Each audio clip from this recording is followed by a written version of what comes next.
ତତେ କିଏ କହିଲା ରେସନ କାର୍ଡକୁ ଯାଇଛି ପଇସା? ଯୋଉ କମଳ ପଇସା ଆସିଲା, ହେଁ କମଳ ପଇସା ଯୋଉମାନେ ପାଉଛନ୍ତି, ହଁ ଯାହାର ସବୁ ସ୍ତ୍ରୀ ଅଛି, ମାନେ ତୁ ବୁଢୀ ଥେନେ ତୁ ପାଇଥାନ୍ତୁ, ନହେଲେ ସେମିତି ପାଇବୁନି। ନ ପାଇଲି ନାହିଁ ଆଉ କ'ଣ ଆଉ ସରକାର ଯଦି ନ ଦେବ ମୁଁ କ'ଣ ତା ବାଡ଼େଇ ବିରାଟ ହେବି? ନା ସେ ତାଙ୍କ ନିୟମ ହେଇଛି ଏଇଆ, ଆଉ ତତେ ଏକୁଟିଆ ଦବ ନା କ'ଣ? ସେ ବଡ କମଳ, 2 ଜଣ ଶୋଇବ ଯେମିତି ନା, ଆଉ କ'ଣ ତୁ ଏକୁଟିଆ ଶୋଇଲେ ହବ ନା କ'ଣ? ଓହୋ ବୁଝିପାରିଲୁ? କିଏ ଜାଣିଲା ଏବେ କ'ଣ ହେଇଛି ତାକୁ? ଜାଣିବ ୟା ଦେହରେ କ'ଣ ଅଛି? ତ କମଳ ପାଇଁ ପଇସା ଆସିବ, ତମେ 2 ଜଣଙ୍କ ପାଇଁ ଆସିବ, ଆଉ କ'ଣ ଜଣଙ୍କ ପାଇଁ ଆସିବ ନା କ'ଣ? ଜଣକୁ ମିଳିବ ନା? ଜଣକୁ କେମିତି ମିଳିବ?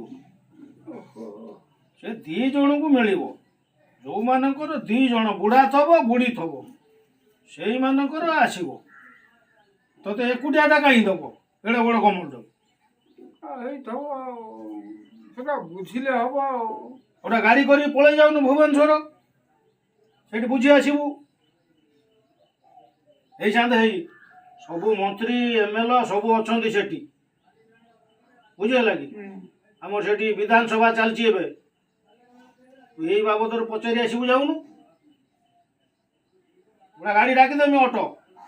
ଆମ ଆମ ଗାଁକୁ ଗଲେ ସେ ସରପଞ୍ଚକୁ ପଚାରିଲେ କହିବ। ତୁ ତ ପଳେଇ ଯିବୁ ମେନ୍ ଜାଗାକୁ, ସେଇଠି ପଚାରିବୁ ସରପଞ୍ଚ କ'ଣ ଜାଣିବେ ଏଇଠି। ତାଙ୍କୁ ସେଇଆ କହି ଆସିବୁ, କହିବୁ ଆମେ ଏକୁଟିଆ କ'ଣ ଲୋକ ନୁହଁ, ଆମର ଯଦି ବୁଢ଼ୀ ନାହିଁ ତ ଆମକୁ ନହେଲେ ଛୋଟ କମଳ ଖଣ୍ଡେ ଦିଅ। ଆଉ ସେ ଭିଡ଼ିଓ ଅଫିସରେ ପଚାରିଲେ ହବ ନା? ହଁ ଭିଡ଼ିଓ ଅଫିସରେ ପଚାରିବୁ। ଆମେ ଆଳି ଭିଡ଼ିଓ ଅଫିସ, ହଁ ଭିଡ଼ିଓ ଅଫିସରେ ପଚାରିଲେ ହବ। ଭିଡ଼ିଓକୁ ପଚାରିଲେ ହଁ କହିବ। ହଁ।